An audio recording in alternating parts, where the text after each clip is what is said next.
Hey everybody, Tony George, DocSports.com, talking college basketball on Tuesday. Just going to go over some power ratings numbers with you.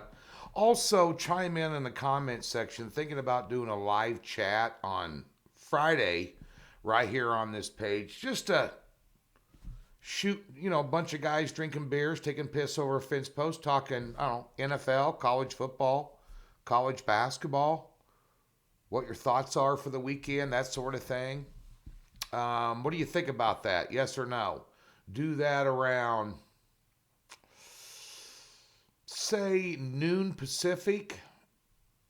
That'd be like 10 Central on Friday. Everybody just chime in and try and be respectful. Let me know. NFL opening line report is out now. DocSports.com, free $60. If you click the link in the description below, got a triple header in college basketball, 70% against the spread on the year to date. Got a triple header today.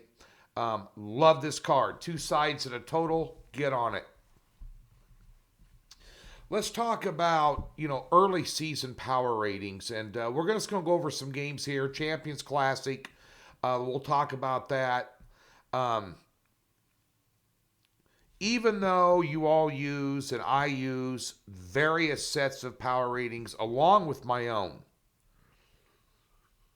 it's still very early in the season to have sharp numbers where you'll find huge overlays and then you'll find little overlays. And usually mid-season, this time of year, right before conference action, you get a sense about adjusted offensive and defensive efficiencies, rebounding, tempo and pace, turnovers. Right now, you're seeing a ton of turnovers that you're not going to see. Duke had 22 against Coppin State, Michigan State, the two teams we're talking about later.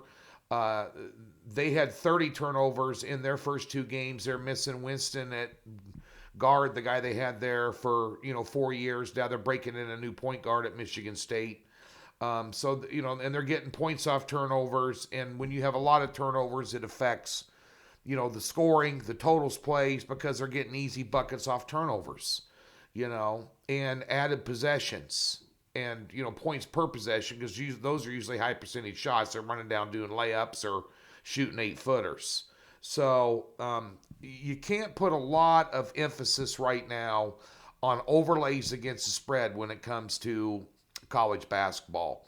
And what I mean by that, for those of you that don't understand, say Team A is laying 4 against Team B. Team A's power rating is 8.7 over Team B. That would be a 4.7 overlay against the spread. 4.7 points. What the spread should be versus what it is. So you have a 4.7 point overlay. Then you go down the list, you circle every game, then you go back to that game and go, why is that overlay against the spread so high? Where are they playing? What's the situation? Did they play the day before? The other team's well rested. Who's hurt? At this point in time, who's got COVID? Did they practice? Did somebody have a false positive? Whatever those things are. There's all kinds of things you need to research, but right now they're not that sharp. But we'll talk about some here. Creighton is taking on UNO. That's University of Nebraska at Omaha. Remember Trev Alberts played football for Nebraska, big stud, drafted by the Colts. He's the athletic director there. Back, 95, 90, 97? Anyway, too old for me to remember. Crosstown rivals, Creighton obviously from Omaha, laying 19. I've got the, tonight, I've got the power rating at 23.5, and the spread is 19.5. So that is a 4-point overlay against the spread, which usually is substantial. We'll see. I think Creighton kills them. Louisville taking on Western Kentucky. Louisville, I've got as a 7.7 point spread difference, and they're laying 4. So that is a 3.7 point overlay. Actually, I think Louisville gets all over them. They're laying 4. That's a mid-afternoon game. I'm just discussing these games off the top of my head with you, giving you a little insight. Indiana, Texas, that's going to be a tough one. I like Indiana there. I have a 4-point overlay against the spread. I lost with Texas yesterday. They did not play well in that game yesterday against Davidson. And Indiana played awesome. Now, usually back-to-back games, Maui Classic stuff, that can go back the other way and be a little tighter. But Indiana looks to have a little bit too much for Texas right now. But the big game here tonight, the Champions Classic, every year, Duke, Kansas, Michigan State, and Kentucky tee it up. I think usually it's in Indianapolis. I'm not for sure. But this year, Kansas is playing Kentucky in Indianapolis. I've got a premium play on that, part of my triple header. And then Duke taking on Michigan State at Cameron Indoor with no Cameron Indoor crazies, no fans. Krzyzewski, the last 9 times he's played Izzo's team, 9-0 straight up. 12-2 lifetime. In the Champions Classic, Michigan State hasn't won a game since 2015 in the Champions Classic, and they're 0-3 against Duke. As I mentioned, turnovers. The guard play out of Duke is going to be better in this game than what Michigan State's going to provide out of the gate here. Duke dropped down from 4.5 to 4. Now they're down to 3.5. You got some love coming for Tom Izzo. I've got the power number at Duke minus 4.5. So it's a 1-point overlay.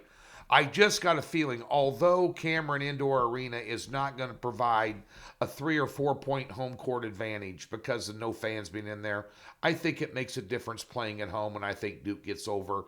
Lay the 3.5 with Duke for your free play.